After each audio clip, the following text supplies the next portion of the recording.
Yang berikutnya, penguasaan lidah adalah berhati-hati dalam mengadakan komitmen. Amsal 6 ayat 2, jikalau engkau terjerat dalam perkataan mulutmu, tertangkap dalam perkataan mulutmu. Jadi ada waktu di mana kita salah ngomong sehingga terjerat dalam perkataan mulut kita. Biar kita lebih berhati-hati.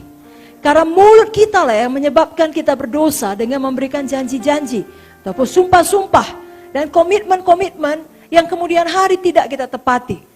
Pengkhotbah 5 ayat 1-6 memperingatkan kita, jangan bernazar tapi tidak menepatinya. Biar saya bacakan. Pengkhotbah 5 ayat 1-6. Janganlah terburu-buru dengan mulutmu, dan janganlah hatimu lekas-lekas mengeluarkan perkataan di hadapan Allah. Karena Allah ada di sorga dan engkau di bumi. Oleh sebab itu biarlah perkataanmu sedikit. Karena sebagaimana mimpi disebabkan oleh banyak kesibukan, demikian pula percakapan bodoh disebabkan oleh banyak perkataan. Kalau engkau bernazar kepada Allah, janganlah menunda-nunda menepatinya. Karena ia tidak senang kepada orang-orang bodoh. Tepatilah nazarmu. Lebih baik engkau tidak bernazar daripada bernazar dan tidak menepatinya. Janganlah mulutmu membawa engkau dalam dosa. Jangan berkata di hadapan utusan Allah engkau hilaf. Apakah perlu Allah menjadi murka atas ucapan-ucapanmu dan merusakkan pekerjaan tanganmu? Jadi bagi kita yang sudah terlanjur mengadakan komitmen, saudara penuhi komitmen itu. Karena Mazmur 15 ayat 4 berkata, siapakah orang yang bisa diam di gunung Tuhan yang kudus? Yakni mereka yang berpegang pada sumpah walaupun rugi. Amin, saudara. Penguasaan lidah berikutnya, ilustrasi-ilustrasi yang bersih. Kita tidak boleh memakai ilustrasi yang kotor, karena apa yang kita katakan akan tergambar dalam pikiran seseorang. Jadi selalu hindari kesaksian tentang dosa masa lalu, atau mengemukakan pribadi seseorang. Karena yang dilihat orang adalah kecemaran dosa. Efesus 5 ayat 12 tadi sudah saya sebutkan. Sebab menyebutkan saja pun apa yang dibuat mereka di tempat tersembunyi telah memalukan. Perkataan kita adalah benih, kelak menghasilkan buah. Amsal 12 ayat 14 dikatakan, setiap orang dikenyangkan dengan kebaikan oleh karena buah perkataannya. Hidup kita. Amin. Penguasa lidah yang berikutnya, tidak mendatangkan perpecahan. Mari kita buka sama-sama.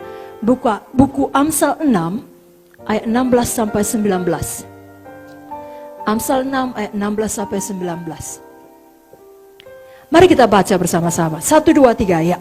6 perkara ini yang dibenci Tuhan, bahkan 7 perkara yang menjadi kekejian bagi hatinya. Mata sombong, lidah dusta, tangan yang menumpahkan darah orang yang tak bersalah, hati yang membuat rencana-rencana yang jahat, kaki yang segera lari menuju kejahatan, seorang saksi dusta yang menyembur-nyemburkan kebohongan, dan yang menimbulkan pertengkaran saudara. Jadi ucapan kita yang menimbulkan pertengkaran dalam tubuh Kristus, walaupun itu ada benarnya, Tuhan benci. Ada beberapa perkara tidak perlu disampaikan, saudaraku. Hal-hal sampah, hal-hal dosa, atau hal-hal yang diucapkan seseorang ketika dia marah. Saya bacakan Yohanes 12 ayat 4-6. Yudas Iskariot, seorang dari murid Yesus yang akan segera menyerahkan dia berkata, mengapa minyak narwastu ini tidak dijual 300 dinar dan uangnya diberikan pada orang miskin? Hal itu dikatakannya bukan karena ia memperhatikan nasib orang miskin, tapi karena ia adalah pencuri. Ia sering mengambil uang yang disimpan dalam kas yang dipegangnya.